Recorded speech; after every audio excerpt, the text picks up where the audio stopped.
Miss అయినాయి ఏంటి? Hi guys, Ramayana budget spider man cinema ఇంకా ఆడిసీ మూవీ కలిపితే బడ్జెట్ ఎంత ఉంటుందో ఆ రెండిటి బడ్జెట్ కంటే ఎక్కువ. నేను ట్రైలర్ చూసాను భయ్య, రామాయణది మొబైల్లో చూసాను అండ్ బిగ్ స్క్రీన్ మీద చూసాను 3D లో. మొబైల్లో కంటే నాకు బిగ్ స్క్రీన్ మీదే బెటర్ గా అనిపించింది. ఆ ఎలిఫెంట్ ఎగరడం, కింద పడడం, క్రాష్ అవడం బాగుంది. But my major complain is, okay ఒక మిస్టికల్ వరల్డ్ క్రియేట్ చేయాలి, గ్రీన్ స్క్రీన్ వాడాలి, విఎఫ్ఎక్స్ యూజ్ ఉంటుంది, సిజిఐ అదంతా ఉంటుంది, అదంతా ఓకే. బట్ ఫారెస్ట్ సీన్స్ ఎందుకు అంత ఆర్టిఫిషియల్ గా ఉంటాయి? రియల్ ఫారెస్ట్ లో తీయొచ్చు కదా, ఇంత బడ్జెట్ పెట్టుకొని ఆ రియల్ ఫీల్ ఇవ్వడానికి ట్రై చేయొచ్చు కదా. చూస్తే మిస్ అయింది అదే. ఇంకో మేజర్ మిస్సింగ్ ఏంటంటే, ఫ్యూచర్ లో చెప్తాను ఈ వీడియోలో, క్రిస్టోఫర్ నోలన్ సీజీ విఎఫ్ఎక్స్ పక్కనెట్టి చాలా డిఫికల్ట్ సీన్స్ ని యానిమాట్రానిక్స్ ఇంకా కొత్త టెక్నిక్స్ వాడుతున్నాడు భయ్య సినిమాని రియలిస్టిక్ గా ఉంచడానికి. ఇప్పుడు ఆ వరల్డ్ పూల్ సీన్ ఉంటుంది కదా, దాన్ని కూడా విఎఫ్ఎక్స్ వాడకుండా జెట్ స్కీస్ తో తయారు చేశారు. అది ఆ రియల్ ఫీల్ ఇవ్వడానికి అన్ని రియల్ లొకేషన్స్ లోనే తీశారు భయ్య. The Odyssey VFX and CG అని చాలా తక్కువ వాడతాడు. ఏదన్నా ఉంటే ఆన్ సెట్సే క్రియేట్ చేస్తాడు భయ్య,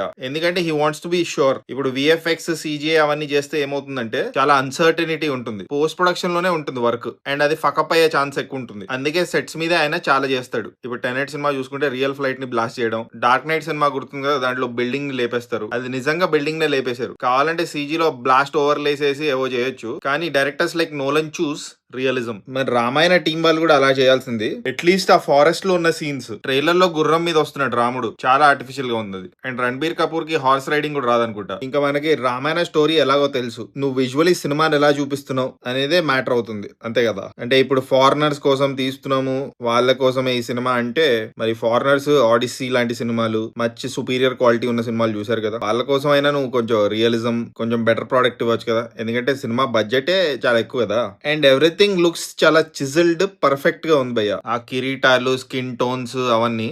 Yash as Ravana in trailer looks good. Shurpanakha లాగా రకుల్ ప్రీత్ సింగ్ కూడా బాగుంది. సాయి పల్లవి కూడా హిందీలో బాగా చెప్తుంది డైలాగులు, బాగుంది ఆమె.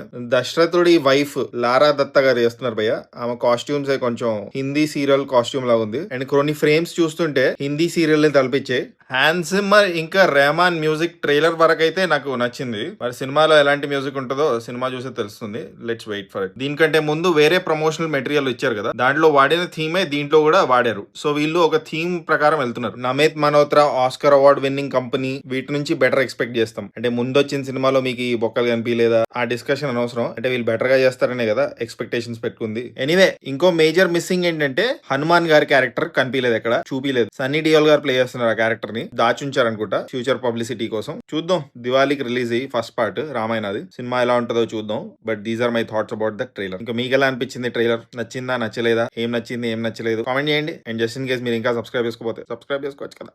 పుచ్చక్ పుచ్చక్.